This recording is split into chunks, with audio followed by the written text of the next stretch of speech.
Pues buenas tardes a todos. Muchas gracias por venir a estas horas después de comer a estas charlas que en un principio igual no es tan interesante como podrían ser otras de carácter más económico, pero bueno, yo la cuestión de la sanidad la vivo con mucha pasión y creo que en España es necesaria una reforma sanitaria y hay dos opciones: o se hace desde la izquierda o se hace desde liberalismo o reforma de corte liberal.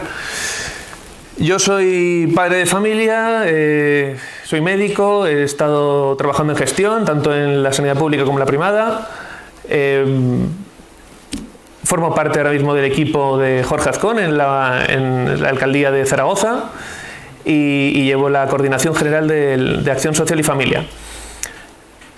De todo lo que he hecho en mi vida, probablemente lo más apasionante ha sido los años de la crisis durante del 2010 al 2013, cuando tuvimos que enfrentarnos desde la Consejería de Sanidad de Aragón a una serie de reformas sanitarias necesarias, obligatorias, que nos venían impuestas y que fueron realmente dramáticas en algunos momentos.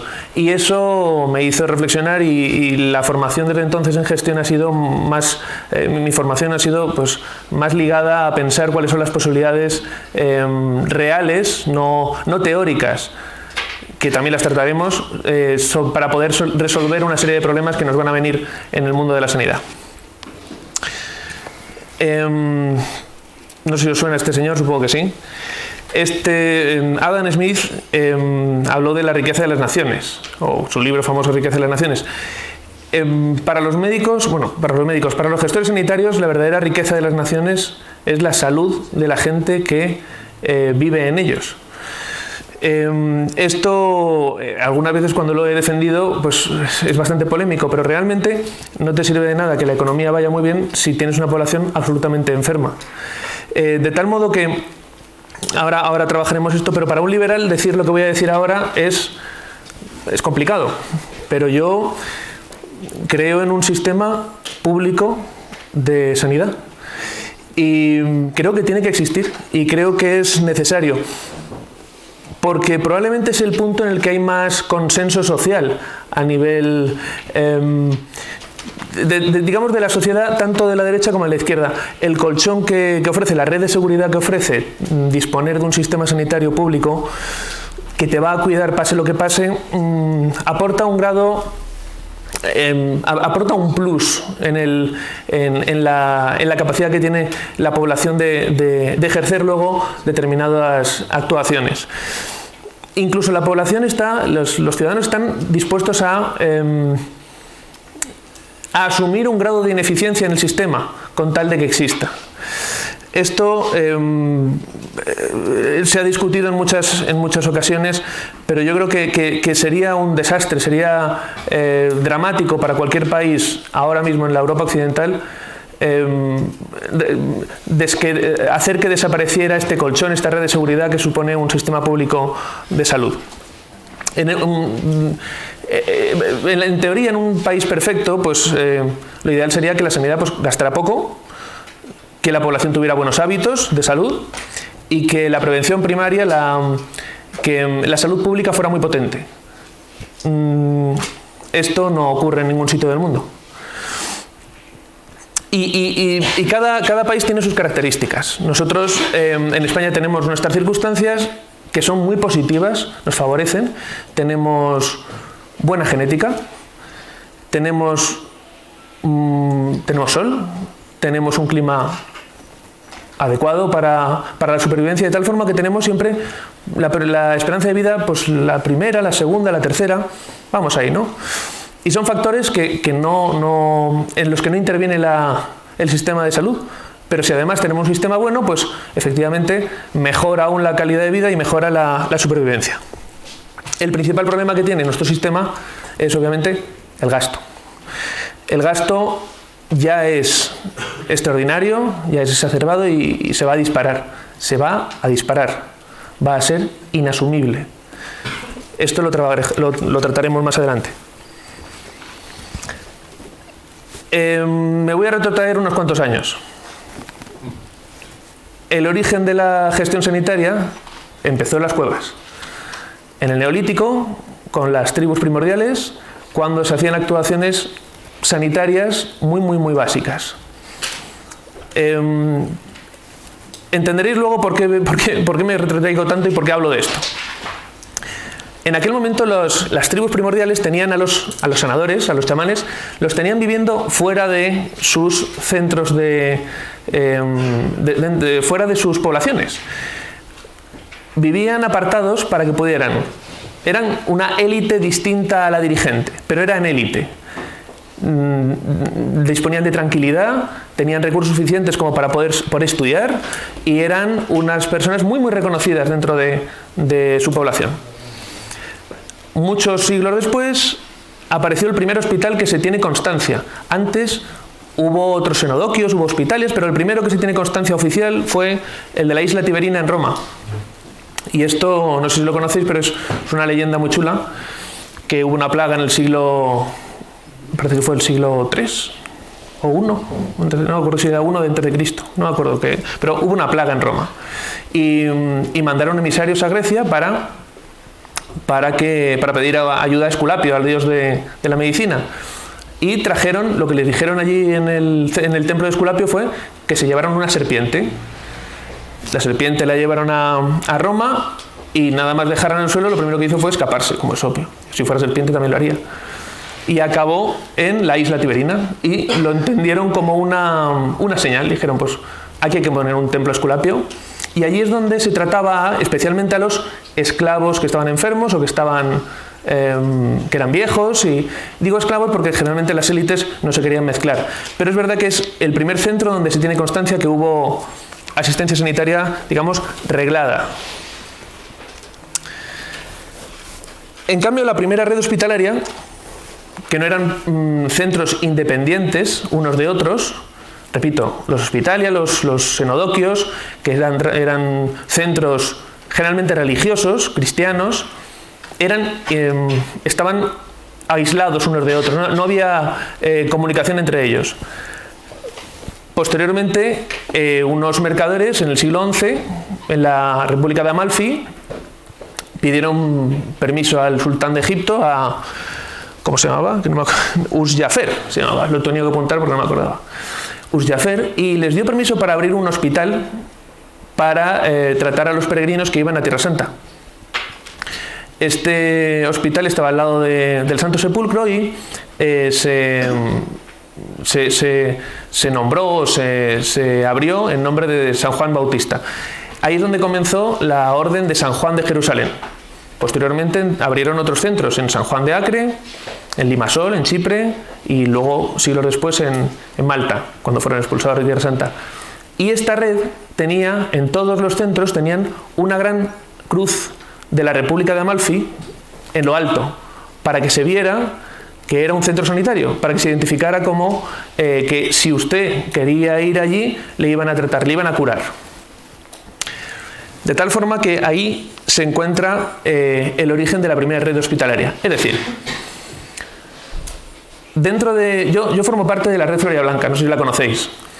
Soy el responsable del área de sanidad y de asuntos sociales. Y nosotros siempre abogamos por la casa común del centro derecha. Somos liberal conservadores y creemos que hay determinados debates, que el debate ideológico de determinadas cuestiones, pues hay que abrirlo, hay que pelear, hay que abrir las ideas, tenemos que lucharlas desde la trinchera. Y nosotros hay muchos hospitales en España en los que se ha retirado la cruz. Se hace aposta para que no se relacione con el cristianismo. Y en realidad todos los centros sanitarios del mundo tienen como origen Grecia, Roma y el cristianismo. No debemos renunciar como derecha o como centro derecha a una posición fuerte de defensa de la sanidad, de los recursos sanitarios. Más aún cuando vemos el origen real de la sanidad en España. En España la sanidad tiene como origen, la sanidad moderna, tiene como origen el INP, que fue un Instituto Nacional de Previsión que fundó Alfonso XIII. Posteriormente ya, tras la Guerra Civil, Girón de Velasco, que era un falangista con alguna idea interesante, pues esto no se puede decir, pero realmente el seguro obligatorio de enfermedad fue una idea brillante. Fue un antes y después, quizá más importante que ninguna otra reforma sanitaria de las que ha habido.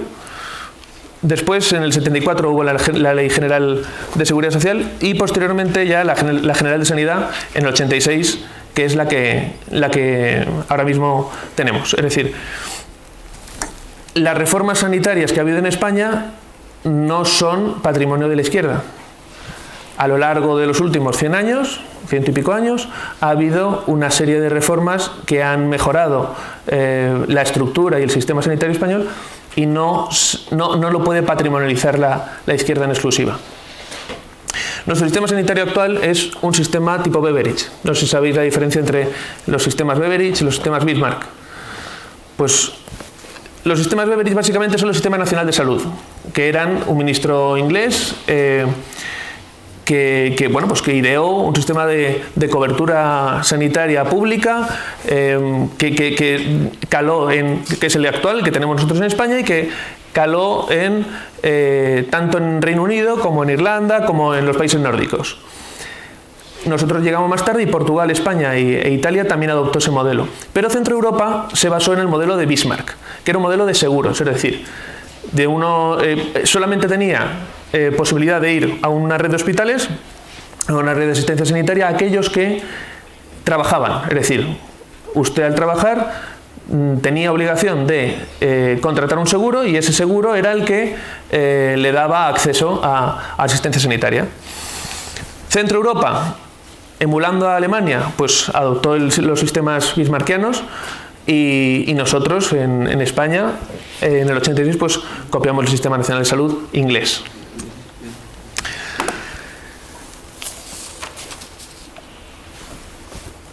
Para cualquier tipo de sistema, si nos importa voy a acercarme un poquito porque si no, no veo exactamente lo que dicen, que esto de hacerse uno mayor.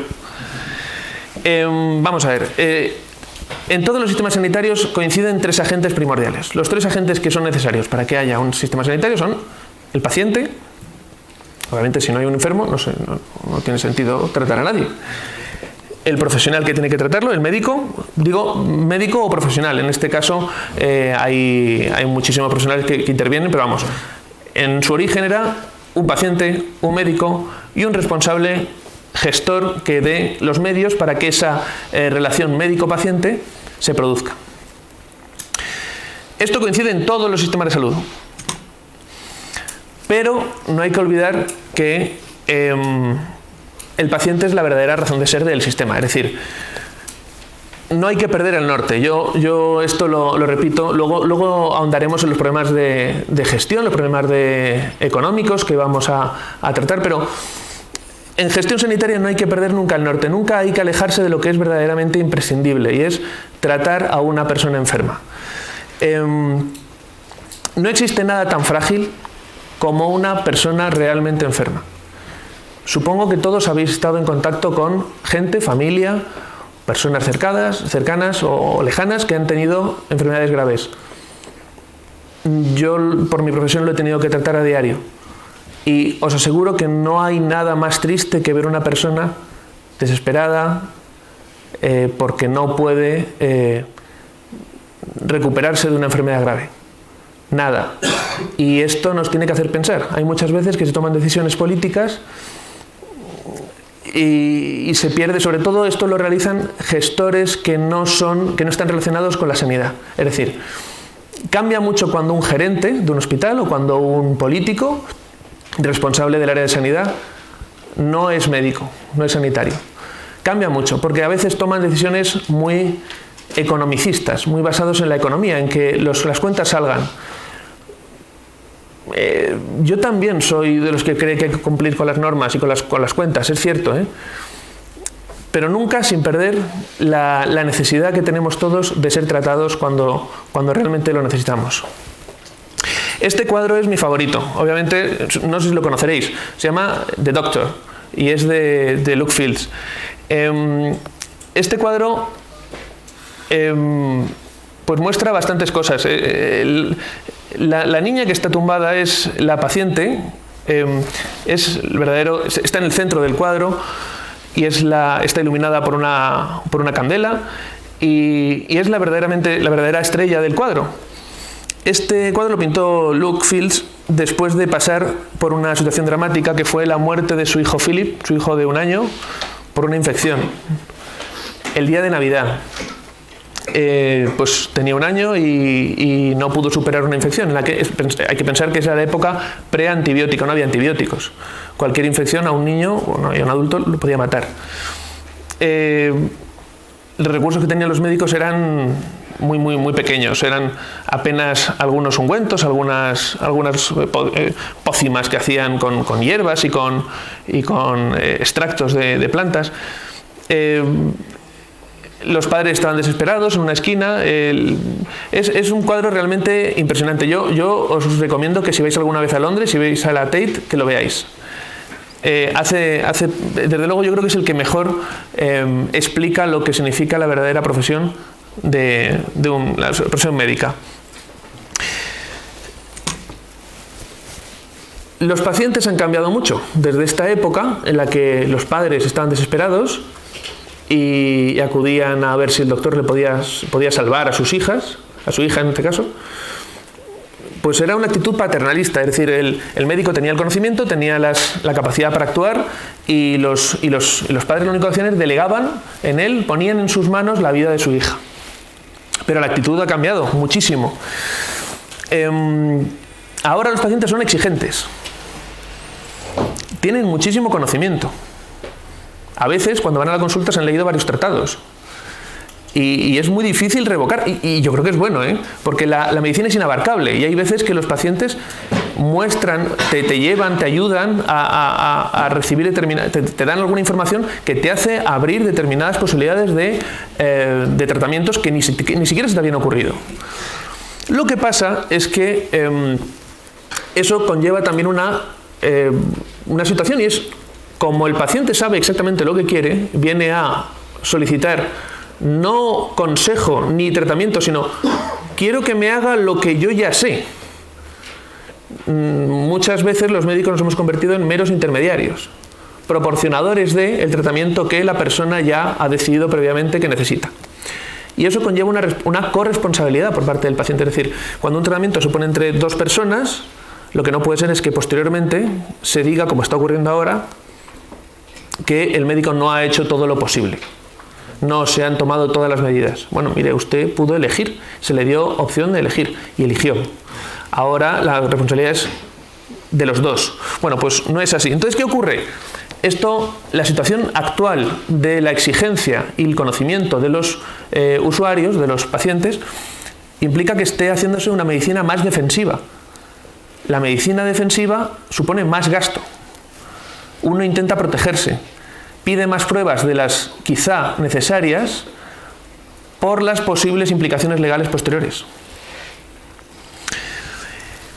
Y esto también conlleva que si uno hace lo que cree que tiene que hacer, hay una serie de faltas de respeto, de faltas de... Antes no necesito que no querría yo tampoco volver a la situación en la que el médico era un semidios, pero un poquito de respeto. Es decir, la gente que hemos dedicado la vida nos pasamos 11 años estudiando hasta poder ver al primer paciente. Hombre, un poquito de respeto es lo mínimo. Y eso se está perdiendo. La sociedad en sí está perdiendo ese respeto. Yo creo que no solamente con los médicos, también con los profesores y con otros estamentos de la sociedad. Pero bueno, en mi caso yo me tengo que quejar de donde estoy tratando ahora mismo a los pacientes. Luego hay otro tema, y es, la gente se ha asumido que existe una estabulación, es decir, que pertenece... A mí hay una frase que me pone muy nervioso, es que yo pertenezco a este hospital, como si perteneciera a la plantación de algodón del siglo XIX. No, usted no pertenece a ningún hospital, usted le han asignado un médico que está... Pero realmente podría ir a cualquier sitio, si se le diera esa opción. Ahora los hemos estabulado. Tenemos a pacientes en áreas, en zonas. Madrid es una excepción. Madrid es un área única. Madrid es una isla. El resto de España no funciona así. Y luego tenemos un problema que es el más grave de todos los que he contado, que ya por sí son importantes, es el envejecimiento poblacional. El envejecimiento es el mayor problema que tiene la sostenibilidad de la sanidad. Tenemos unos pacientes con una edad media muy alta, que son pluripatológicos, tienen más de una patología. Tienen una gran frecuentación, porque no tienen límite. Nosotros aquí no tenemos límite en España de posibilidad de acudir al centro sanitario, con lo cual pueden ir todos los días, si quieren, al centro de salud a que les vea su médico. No tienen ningún tipo de penalización y no tienen ningún tipo de límite. Luego tienen una supervivencia muy alta. Son personas que viven muchos años con calidad de vida y que cuando llegan al final de sus años consumen muchos recursos. Es decir, no sé si sabéis que en los 6 últimos meses de la vida de una persona se consume el 80% de los recursos de toda su vida. El problema es que ahora tenemos muchas personas que están acercándose a esos últimos 6 meses de su vida. A mí me hace mucha gracia cuando la gente habla que el futuro de España o de sociedad occidental, pero bueno, en España, son los jóvenes, el futuro es la juventud. No estoy de acuerdo. El futuro son las abuelas. Las abuelas tienen experiencia, son fuertes, están preparadas y son muchas.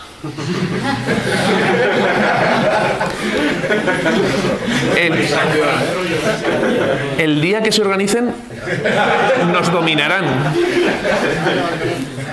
Y no estoy exagerando nada. España está envejeciendo de forma evidente, pero en algunas zonas más que en otras.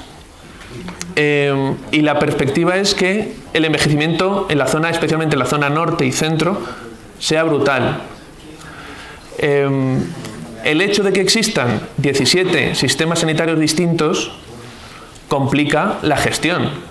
Si ahora mismo hay pacientes que van a tener que consumir el doble o el triple en algunas zonas de España que en otras, cuando la asignación presupuestaria es similar por paciente, pues algunas zonas van a tener muchos más problemas.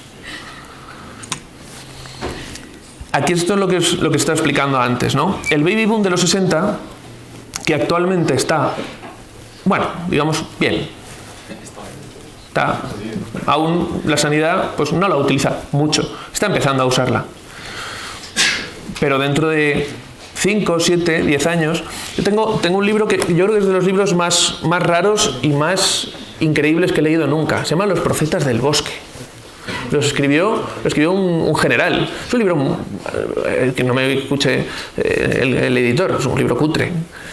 Pero recopila un montón de profecías del centro Europa y son apasionantes porque coinciden, gente que no había visto, no habían hablado entre ellos en distintos lugares, coinciden y hay cosas que ya han pasado que dicen, bueno, pues lo habían dicho, ¿no? Y eran tradiciones que se decían en determinados sitios de Centro Europa y que al final pues aceptaron. Aquí pasa lo mismo, los economistas sanitarios coinciden en poquitas cosas, pocas, pero todos coinciden en que los próximos 10 años el sistema sanitario español quiebra, estamos quebrados.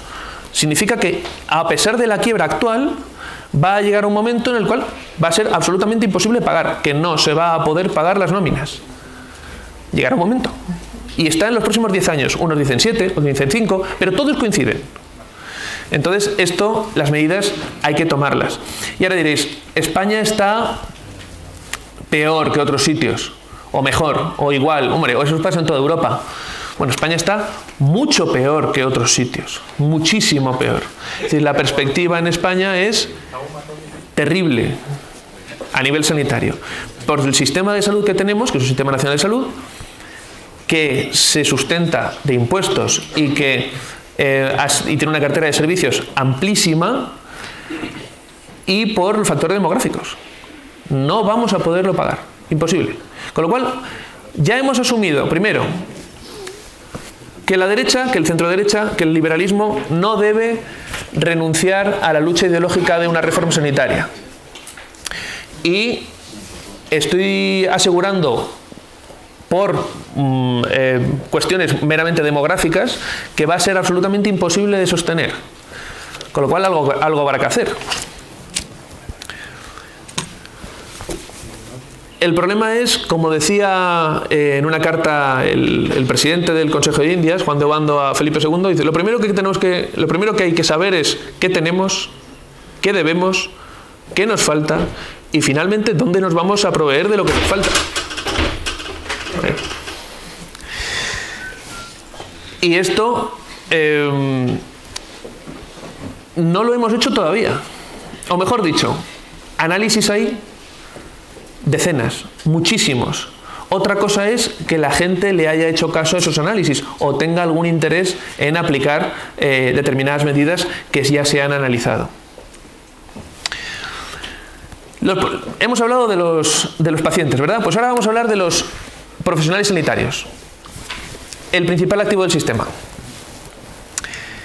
Problema que tienen los médicos, los profesionales. Una absoluta desafección al sistema. Es decir, entienden que no hay un sentimiento de pertenencia como hay en una empresa privada en algunos casos o en otros. Es decir, no se sienten valorados suficientemente por su empresa. No tienen ningún interés en defender los intereses de su empresa. No la sienten como suya. Y esto es por muchos motivos. Por la temporalidad. Tenemos contratos cortos, precarios, porque tenemos una situación que luego trataremos de muy rígida, con una rigidez laboral tremenda. Tenemos bajos sueldos, muy bajos, y esto siempre que lo digo la gente dice: bueno, usted no sabe lo que es un sueldo bajo. Un sueldo bajo, mi primo tal cobra esto. Ya, pues, estoy hablando comparado con médicos. Podemos ahora comparar peras con peras, no peras con manzanas. Si comparamos entre los médicos de Europa Occidental, somos de lejos el sueldo más bajo. Luego tenemos una gran presión asistencial, enorme, ha aumentado muchísimo y va a seguir aumentando. Y esto conlleva pues la falta de respeto que hemos comentado antes, ¿no? La gente no asume que tiene que esperar más que antes o que no puede ser tratado de la misma forma que antes. Y luego, sobre todo, la meritocracia. No hay meritocracia. Actualmente, cuando uno obtiene una plaza por oposición, pues muchos de los profesionales... A ver, los médicos generalmente somos vocacionales. Hay una gran parte de los médicos, no digo toda, pero somos vocacionales, ¿no? Pero la ilusión por ayudar termina o se va menguando cuando uno ve que el compromiso que tiene con su profesión va menguando, cuando uno ve que los que se dejan llevar, los que no hacen todo lo que pueden, los que, bueno, les da igual ver 5 pacientes que 30, les da igual operar bien que mal, obtienen el mismo resultado económico y obtienen las mismas prebendas que los que lo hacen bien. Lo único que ocurre cuando uno trabaja más o es mejor profesional es que la consulta se llena más. Pero no gana más dinero, ni tiene más vacaciones, ni tiene más reconocimiento. Luego existe otro problema, y es el problema de sindicatos. Los sindicatos, yo he sido sindicalista y los sindicatos son necesarios. Yo he sido vicepresidente de un comité de empresa en la época en que los residentes que trabajábamos en Murcia en aquella época cobramos 4 euros por hora de guardia. No me avergüenzo de haber sido sindicalista, en aquel momento era necesario. Yo creo que los sindicatos son necesarios, tal y como están ahora mismo las situaciones en algunas comunidades autónomas de relaciones con los directivos. Y ahora yo he estado en gestión, es decir, he vivido las dos partes. Conozco, ni todo está bien hecho, ni todo el mundo lo hace bien, ni todo el mundo está implicado, ni todo el mundo defiende las cosas justas. Pero bueno, no viene mal un contrapeso, ¿vale? El problema es el inmovilismo. Cuando unos adquieren determinadas situaciones laborales que les resultan cómodas, no desean que se cambie. Y ante la posibilidad de realizar modelos de cambios de modelo o proporcionar libertad de elección, tienen muchísimo miedo. Porque los que tienen menos capacidad de atracción a los pacientes, pues se sienten que van a tener una remuneración menor o van a tener una situación peor para su futuro laboral. Y luego está el kit de la cuestión, y es: tenemos un sistema funcionarial. Tenemos funcionarios, yo soy funcionario. Cuando uno quiere ejercer la medicina de forma estable en este país, pues tiene que ser funcionario, tiene que sacar una oposición. Y si no, pues entonces tienes contratos de 2 meses, de 1 mes, de 15 días, de 6 meses, de... bueno. Entonces, ¿qué ocurre? Los contratos de funcionarios no tienen incentivos. Son estables, son seguros. Es muy difícil poder expulsar a alguien de su puesto laboral una vez que adquiere la plaza de funcionario. Y las sanciones son, prácticamente imposibles de llevar a cabo. Y por eso la seguridad conlleva un acomodamiento. Tenemos contratos rígidos. Los horarios son rígidos. Hay gente que trabajaría por la tarde, pero su contrato no se lo permite. Hay gente que se movería, iría de un lado a otro a trabajar, pero su contrato no se lo permite. La eficiencia del sistema realmente está ahora mismo apoyada, existe, y la eficiencia del sistema es tal porque los sueldos de los profesionales son muy bajos. El sistema ahora mismo tiene muchísimos nichos de ineficiencia. Uno de ellos, el principal para mí, es el que los contratos laborales que hay entre los profesionales y la administración son tipo funcionarial. Si los contratos fueran por objetivos, si tuviéramos incentivos, si se pudiera medir determinadas cuestiones relacionadas con los resultados en salud y que la remuneración o determinadas compensaciones fueran ligadas a esos objetivos, cambiaría. ¿Qué ocurre? Que llaman muchas veces privatización a lo que podría ser realmente una desfuncionalización. Es decir, lo que se hace en el modelo Alcira, lo que se hace en otros modelos sanitarios que existen ahora mismo en España, no deja de ser una facilitación. Se le facilita mediante, al salir del sistema rígido de contratación, se le facilita que los recursos humanos que se contratan en esos medios sean más fáciles de gestionar. Se le puede pagar más al bueno y se le puede dar más utilización a determinados recursos. El hecho de que por ley, os voy a contar una curiosidad. ¿Sabéis que los celadores, para llevar a una persona a quirófano, cobran un plus? Pero cobra un plus el que lo lleva y el que lo recibe. Y hay algunos que en las zonas intermedias, entre que el celador sube a quirófano y otro lo recibe de quirófano, hay como 10 metros.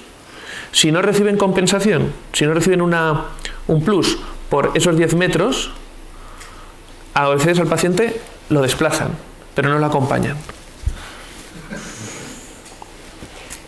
Pues ese tipo de rigidez que estoy hablando, que te fuerzan al final, ¿qué haces? Pues para que el paciente no se estampe, pues le pagas un plus de poco dinero y dices, mire, acompáñelo.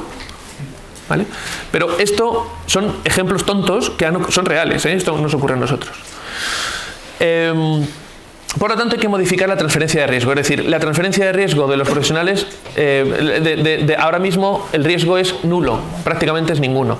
Nosotros tenemos que dejar al paciente, al profesional, que tenga libertad para decidir si quiere trabajar más o quiere actualizarse más o si quiere seguir como está, pero hay que darle esa posibilidad. Voy a contar una historia basada en hechos reales. Cuando yo era director, tenía dos pacientes, dos médicos, un chico y un señor de unos 62 años tenía entonces, y una chica recién salida del MIR. Entre ellos dos era un pueblo donde había solo 2 médicos. El pueblo se dividía en 2, con la misma estructura en la consulta. El cupo tenía el mismo número de mayores, el mismo número de jóvenes, el mismo número de personas de mediana edad, ¿no? Pues resulta que uno gastaba 100 y pico mil euros más que la otra en farmacia. en recetas. ¿Qué ocurre? Pues que era muy difícil, no, era imposible que ese hombre dejara de gastar eso. Con el dinero que gastaba de más, con respecto a la otra compañera, se podía contratar todo el año a 2 médicos. Y en aquel momento estábamos en plena crisis, estábamos echando a gente. Era muy triste tener que echar a gente cuando tenías a una persona que estaba... Entonces lo llamé a mi despacho y le dije, necesitaría que miraras esto, mira, tenemos estos datos, tal, hemos hecho esta evaluación, yo creo que podrías mejorar, ¿quieres que te demos formación? ¿Necesitas algo, algún acompañamiento para que te dirija un poquito, para mejorar tus resultados en salud de la población? Porque uno tenía todo peor, pedía más ambulancias, ingresaba más a los pacientes se morían más, o sea, era todo peor. Todos los datos, era el peor médico que teníamos en el sector de lejos. Sí, 62 años. Y la otra era fantástica, magnífica, buenísima. Era todo lo contrario. Entonces la gente, ¿qué pasaba? Se iba al cupo de ella. Pero ella no cobraba más. Tenía consulta con demoras de 2 y 3 días. Él no, tenía hoy. ¿Qué pasaba? Que los que iban hoy pues salían con 10, 12, 15 fármacos. ¿Qué pasaba? Que yo cuando le llamé y le dije todo esto, me dice, bueno, entonces, ¿cuánto me vas a dar para que cambie mi actitud? Así con la mano. Y yo dije, pues, como no te doy un abrazo, porque yo ahora mismo no te puedo dar otra cosa. Y me dice, se levantó, me dio así, un poquito. Y dice, bueno, pues yo me voy a seguir haciendo lo mismo y, por cierto, te he dejado la hoja, me voy a Boston, que me lo paga Astra. Bueno, pues el médico se jubiló haciendo eso mismo, 3 años más, y no pudimos hacer nada. No era motivo de sanción, era lex artis, podía hacerlo perfectamente. Como estas cuestiones hay muchísimos casos similares, ¿vale? Lo que os decía, salarios, importantísimo. Tenemos unos sueldos muy bajos. Cuando digo muy bajos es muy bajos, que es un problema que todavía no se ha afrontado. Y llegará un momento en el que los médicos se harten. Y se está avisando durante mucho tiempo. Los médicos cada vez somos menos, cada vez se necesita más que haya profesionales en determinados puestos de difícil cobertura, y la gente va a empezar a pedir más dinero. Y si no, pues no voy. Porque, total, tengo trabajo igual en un sitio que en otro. Y cuando dicen que somos un país con un sistema sanitario muy eficiente, relacionadlo a los sueldos. Si mañana tuviéramos el sueldo medio de la OCDE, si pusieran el sueldo medio de los médicos de la OCDE, no se podía abrir ningún hospital. Ninguno, no habría presupuesto. Es imposible. Todo el gasto sanitario, todo el gasto en el que estamos mejor que el resto de los europeos es en sueldos. Porque, aunque somos la más eficiente de Europa y la tercera del mundo,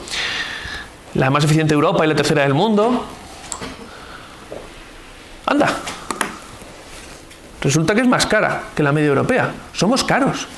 Tenemos una sanidad cara, pero eficiente. Eso sí, somos muy eficientes, pero caros. Muy caros. Más caros que la media europea. Hacemos las cosas mal, pero gastamos poco. Claro, y si pagamos menos a los médicos, aún más eficientes. Entonces esto tiene que ser, aquí hay que tomar medidas y lo tienen que hacer los gestores. Los gestores o sanitarios puros, gestores técnicos o gestores políticos, los dos.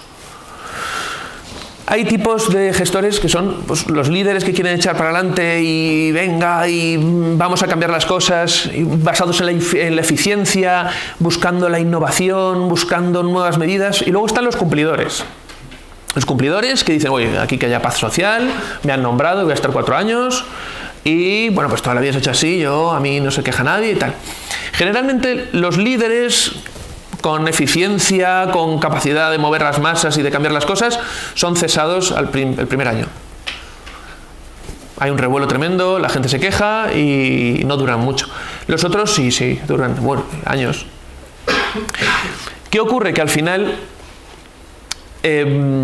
cada 4 años hay un cambio, un recambio con cada legislatura y hay determinados gestores que continúan, los gestores cumplidores, no los profesionales. Por eso hay que hacer una apuesta por la profesionalización de la gestión sanitaria.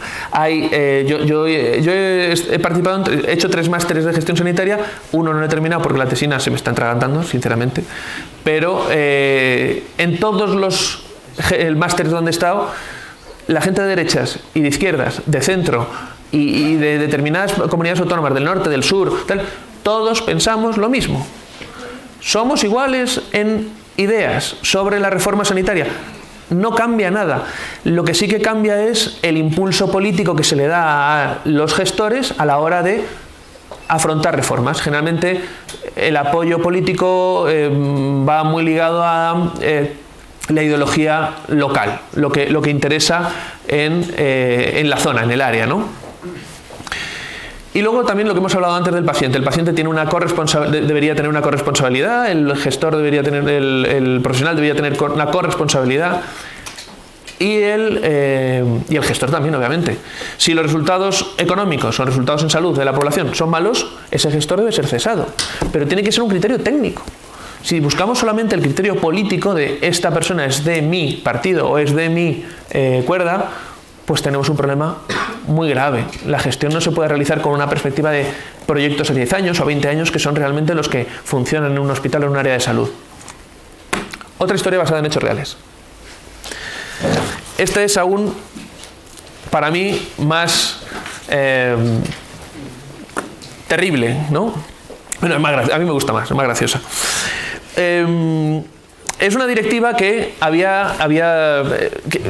una directiva sectaria, de las sectarias que en un cambio de gobierno entraron y bueno, pues hicieron una serie de reuniones, llamaron a los gestores, a los profesionales y les dijeron que había que buscar la eficiencia, que había que buscar, bueno, pues pero sobre todo que lo que tenían que hacer es cumplir con una serie de requisitos que era que todo, digamos que no hubiera lío social, que hubiera una paz social, ¿vale?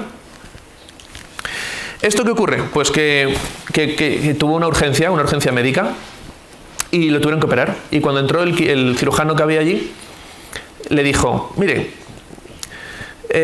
no se preocupe, yo le voy a operar de una manera, como me ha pedido, de una manera eficiente. Y dijo ella, no querrá decir eficaz. Dice, no, eficiente. Barato y costo efectivo. Y además, como usted me ha dicho, desde una perspectiva de igualdad. Es decir, le voy a operar exactamente igual que los demás. Hoy vengo inspirado, pero no se crea que por ser usted le voy a operar mejor. No, igual que los demás. Y por supuesto respetando la ideología de género, ¿eh?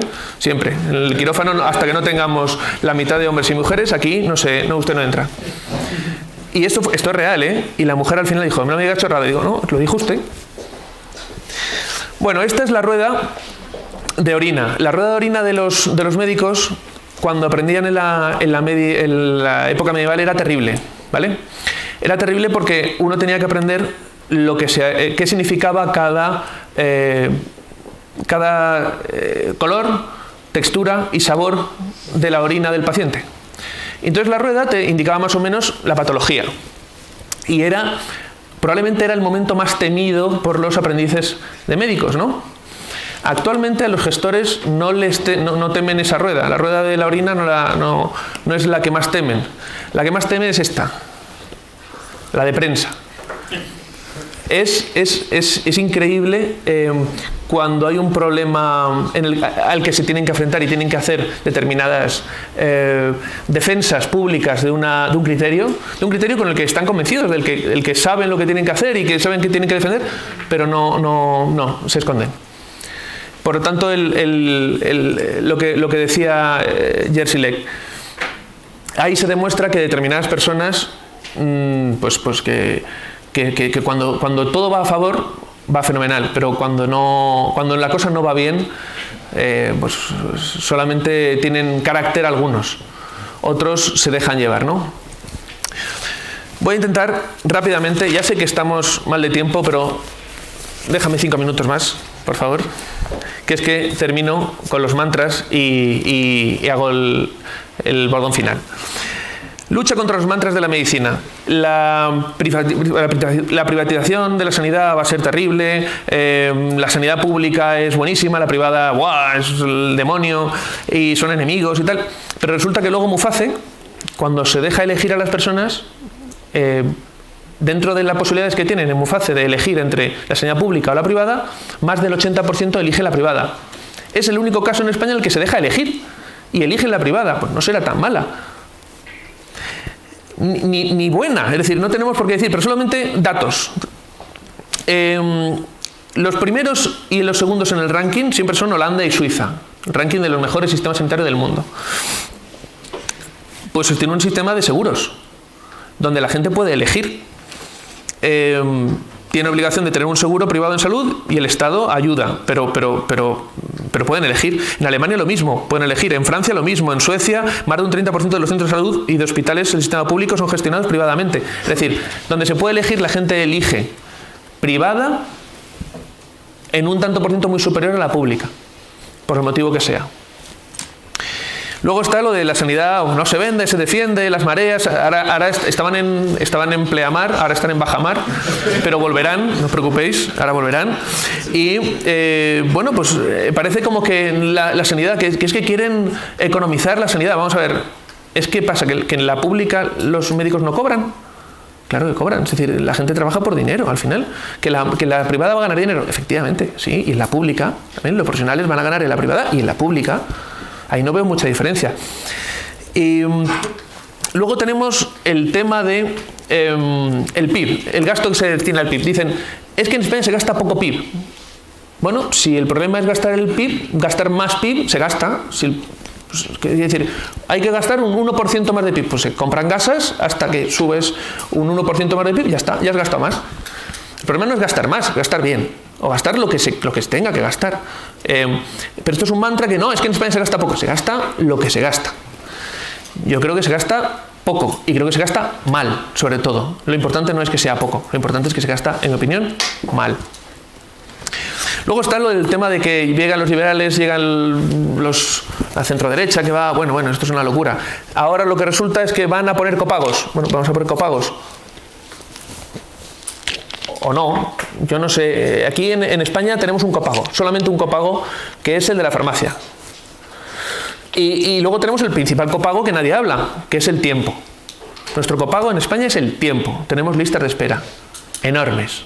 Y la lista de espera es nuestro principal copago. Si no podemos cumplir con las necesidades que tiene un profesional, pues le hacemos esperar, ya vendrá. Cuando viene lo va a tener bien, sí, pero va a esperar. Hay países de la OCDE que no tienen lista de espera, no existe. Y luego, cuando ya el debate está enconado, te dicen, es que usted lo que quiere es cargarse la sanidad y tenemos la mejor sanidad del mundo. Pues no, ni de lejos. Y cada año baja. Todos los años bajan los rankings. Todos. Cada año, según pasa. Y esto va a ir empeorando hasta que lleguemos nos vamos a quedar en un 30, un digno 30. Ahora mismo estamos en el 19 y ahí nos vamos a atacar el 30. Pero eso de que éramos el primero, el mejor, falso, nunca lo hemos sido. Bueno, sí, en los años 90 lo fuimos durante un par de años, pero ahora no, desde luego, estamos muy alejados. Hay todo tipo de estudios, hay todo tipo de análisis, pero realmente los rankings buenos, los del European Health Consumers Index o el del Lancet, sí que son los principales análisis que miden muchos parámetros, y que ahí sí que se puede medir, realmente comparar países, sí, y estamos en el 19 bajando. ¿Vale? Así que nunca aceptéis esa premisa cuando os digan ¿tenemos la mejor calidad de sanidad del mundo? No. Y además es una sanidad que se paga con impuestos, que ahora mismo destinamos el 14% del gasto público, 76.000 millones. Pero es que en 2027 se supone que, si seguimos así, vamos a gastar 113.000 millones. Por lo tanto, si queremos modificar esto, hay que hacer reformas. Y las reformas son desfuncionalizar, premiar excelencia y compromiso, dejar la libertad de elección a los usuarios y a los profesionales, para que sea la libertad de elección efectiva tienes que ser transparente, tiene que haber determinadas personas que sean, perdón, tienes que aportar determinados datos que sean públicos, que la gente pueda elegir libremente, conociendo cuál es el resultado en salud en un hospital, en un centro de salud o en un profesional. A eso le tienen pánico determinados grupos. Profesional de gestión sanitaria, como hemos dicho, hablar de corresponsabilidad. Apostar por la colaboración público-privada, que no he tocado antes, pero que es imprescindible, sobre todo a nivel tecnológico. No se puede hacer una compra de material tecnológico de última generación si no se hace de forma conjunta con la privada. Es absurdo tener determinados aceleradores de protones en Madrid cuando solo vas a tratar 30 o 40 pacientes al año. Si ya existe uno en la privada, no tiene ningún sentido que exista en la pública, es tirar dinero. Y luego, pues, pasar del sistema que tenemos actual de agudos, tenemos una serie de hospitales que están creados para atención a agudos. Llegamos tarde. El debate de cambiar de agudos a crónicos ya no se puede hacer, ya es tarde. Ahora hay que pensar en un modelo sociosanitario puro. Luego, creación de una agencia evaluadora. Todo tipo de centros, o sea, todo tipo de compras o de adquisición de nuevas tecnologías o de adquisición de nuevas técnicas tiene que estar evaluado por un sistema tipo NICE, como el que existe en el Reino Unido. Lo que he dicho antes, medir, comparar, publicar, benchmarking, que la gente, una vez que tenga libertad, pueda disponer de la información suficiente como para poder elegir. Luego, la transformación digital, lo que he dicho. La tecnología va a hacer que cambie todo tipo de... Ya ha hecho que cambie en nuestras relaciones humanas, pero a nivel sanitario también. Definir la cartera de servicios. Esto es imprescindible, es una de las cosas que no he comentado. La cartera de servicios ahora mismo es amplísima, es de las más amplias del mundo y no vamos a poder pagarla. Tanto no podemos cubrir. Y hay cosas que están cubiertas y otras que no. Y algunas son tan absurdas que estén como otras que no estén. El hecho de que los dientes, que la atención odontológica no esté cubierta, es tan absurda como que estén a algunas patologías. Luego, ajustar el gasto sanitario, evidentemente, y un pacto sanitario. Respecto al pacto sanitario, yo no lo veo, pero no lo veo por una sencilla razón. El populismo sanitario es muy efectivo en elecciones. La sanidad no te hace ganar elecciones, pero sí te hace perderlas. Y ahora mismo cualquiera de los partidos que están gobernando utilizan la política sanitaria como arma en campaña. Así que, bueno, pues tenemos que elegir, tenemos que pensar si queremos pagar más por una sanidad mejor, si queremos hacer reformas liberales, si queremos continuar igual, hasta que esto quiebre, y va a quebrar. Y en el momento en el que quiebre, pues tenemos que pensar si lo que hemos hecho ha merecido la pena, si hemos tomado las decisiones oportunas, pero vamos, la mejor política es aquella que aporta mejores resultados en salud a la población, no la que te hace ganar elecciones. Y ya me pongo a vuestra disposición para cualquier tipo de pregunta. Muchas gracias.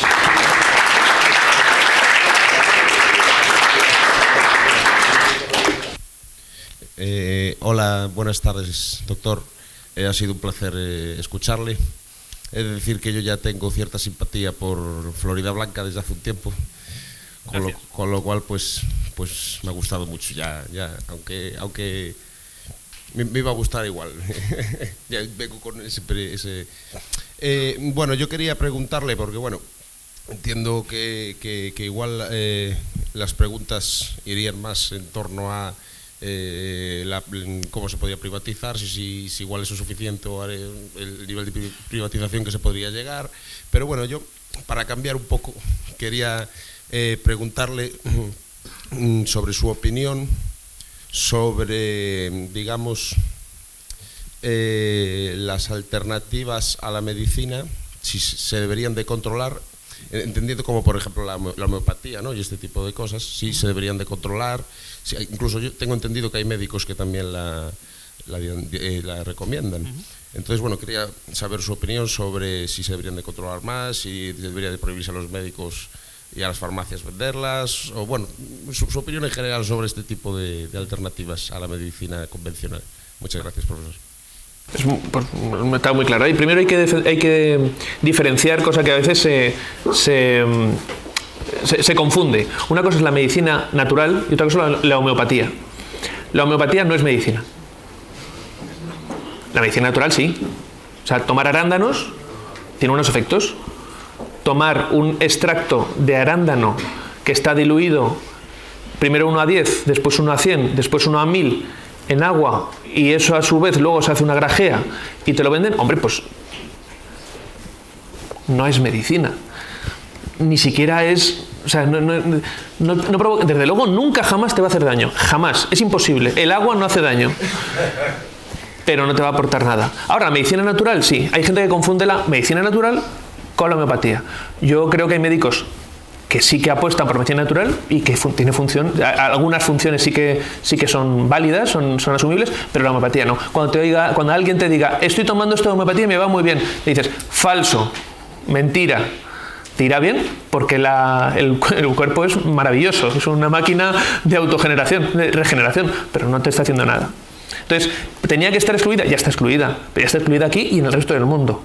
Luego hay medicinas alternativas que tienen funciones, que esas sí que creo que se podría estudiar determinadas inclusiones, ¿no? O sea, el tipo acupuntura, por ejemplo. Pero en un principio vamos a empezar con otras cuestiones mucho más importantes. Julián, muchas gracias, ha sido muy interesante. Al principio me ibas preocupando, al final ha ido mejorando la cosa, casi todas las medidas son bastante razonables, pero yo creo que cuando hablas de la libertad de elección, la principal libertad de elección es la libertad de no participar en ese sistema.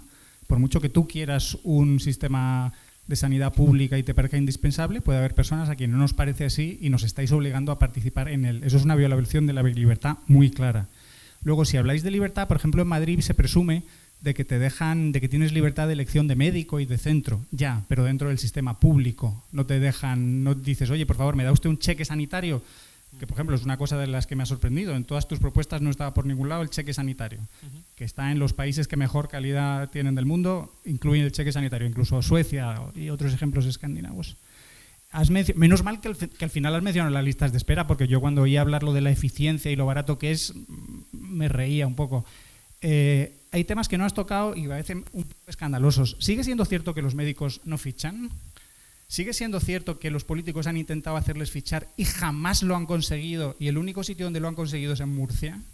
Si no fichan, ¿por qué serán? Si se oponen a fichar, ¿por qué será? ¿Estarán incumpliendo masivamente los horarios? ¿Estarán practicando el escaqueo de forma descarada? Antes muchos pues duplicaban por la mañana en la pública, por la tarde en la privada, y claro, eso es muy cansado. Entonces, si puedo recortar unas horitas en la pública, yo cada vez que trato esto con un médico, se calla, no quiere hablar del tema, aunque sea liberal, incluso lo hablo con la Sketi y con otros, pasan olímpicamente, es un berenjenal que no se quieren meter. Yo sospecho que hay un escaqueo generalizado. Y lo veo al ir a cualquier hospital público, tenga que ir yo o acompañar a mis padres, porque veo a mucha gente mano sobre mano sin hacer absolutamente nada o escaqueándose todo lo que puede. Cuando lees los datos de productividad de operaciones que se hacen por médico o por quirófano en la pública versus la privada, es que no son diferencias del 10%, es que es el doble o el triple. Entonces a los llorones, con perdón, médicos que dicen que es que me pagan poquito en la pública, quizá le están pagando su productividad. Si quieres cobrar, vete a la privada. El problema es que ahí te harán trabajar. Entonces yo a los gestores os pediría más valor, ser un poco suicidas y contar lo que de verdad quizá esté pasando. Y gracias de todas maneras. A ver, pues varias preguntas. Lo primero de todo, escaqueo, no te lo confirmo, mucho, continuo, en todos lados. Y eso significa, eso va muy ligado a lo que he dicho, se llama desafección. Es decir, si una persona recibiera más remuneración, le sirviera de algo llegar a su hora e irse antes, o hubiera unas consecuencias negativas por llegar tarde o irse antes, en ese caso lo cumplirían. Pero si da igual. Entonces, la gente que empieza llegando a las 8, yéndose a las 3 y operando 15 por la mañana, mientras que el compañero de al lado ha llegado a las 9, ha operado a 3 y se ha ido a las 2 o a la 1, si cobran igual. Pues ahí es donde voy. Eso es lo que he repetido varias veces. Hay que intentar que todo el mundo cumpla con su obligación. ¿Y cuál es su obligación? La que determinemos. En mi opinión, si lo dejas al libre albedrío, pues no va a ser efectivo. Yo creo que es más práctico decir, vamos a ver, por objetivos. Su sueldo a partir de ahora va a ser variable, por objetivos. Y va a tener una remuneración basada en no solamente su trabajo, su esfuerzo, sus competencias, sino luego además, dentro de 5 años, vamos a medir su resultado en salud. La cosa no es operar a 10, es que los 10 estén vivos. Y entonces, todo eso ya está trabajado, ya está estudiado. Yo lo he explicado, a lo mejor no he ahondado en eso, pero en Murcia tampoco fichan. Yo soy murciano. No, soy murciano. Vivo en Huesca, pero soy murciano. No, tampoco. Es decir, me explico pero yo estoy trabajando en el Ayuntamiento de Zaragoza. Que el escaqueo es en función... Esto no funciona, ¿verdad? Supongo que lo de los funcionarios, supongo que es un tema generalizado, no es un tema solamente a nivel sanitario, pero llevas toda la razón. Yo creo que es uno de los principales, el cumplimiento de su obligación, ¿no? Luego, respecto al cheque, yo soy partidario de que el dinero siga al paciente. No tengo claro si el cheque es la solución. Para mí sería más práctico o más efectivo que directamente el paciente eligiera que tuviera un ranking o tuviera unas tablas que pudiera visualizar cuáles son las características del centro y del profesional y que eligiera. Y si ese profesional ha visto a X pacientes no es necesario un cheque. Sí, también de la privada. Y entonces sería un cheque. Claro, pero es que estamos hablando de que, vamos a ver, la privada en Madrid, si vemos Madrid, en Madrid sería posible, ¿vale? En Madrid sí. Desde luego en Cuenca no. Cuenca no. Digo Cuenca, como digo Huesca, como digo Soria. Es decir, ¿la privada a dónde? Al mismo profesional que está por la mañana en el hospital, con lo cual el cheque iría a la misma persona. Es decir, no sé si me explico, que el cheque es útil. ¿Tenéis la opción en unos sitios porque en otros no funciona? No, si yo no estoy diciendo que no funcione, estoy diciendo que creo que es más práctico y que eso valdría para toda la población que directamente el dinero siguiera al paciente, que el paciente eligiera dónde tiene que ir y que ese dinero fuera relacionado con los resultados y con las prácticas clínicas que llevara el profesional, pero que pudiera elegir. Desde luego, lo que no podemos hacer es dejar como está el sistema, porque en ese caso, primero, ni puede elegir, ni el profesional va a sentirse remunerado adecuadamente por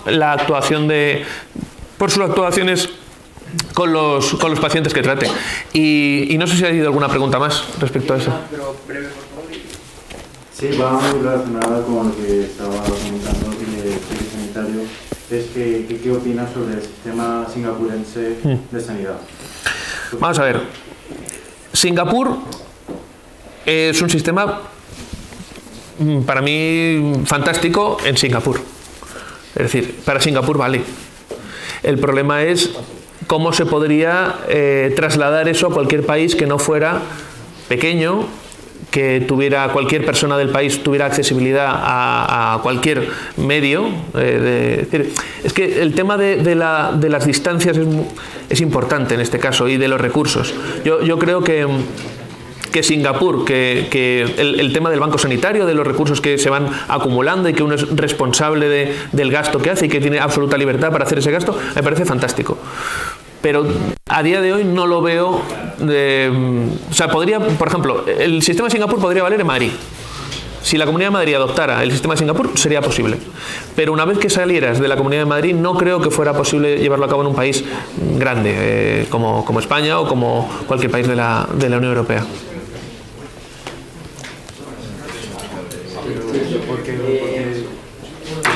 La dificultad para el acceso.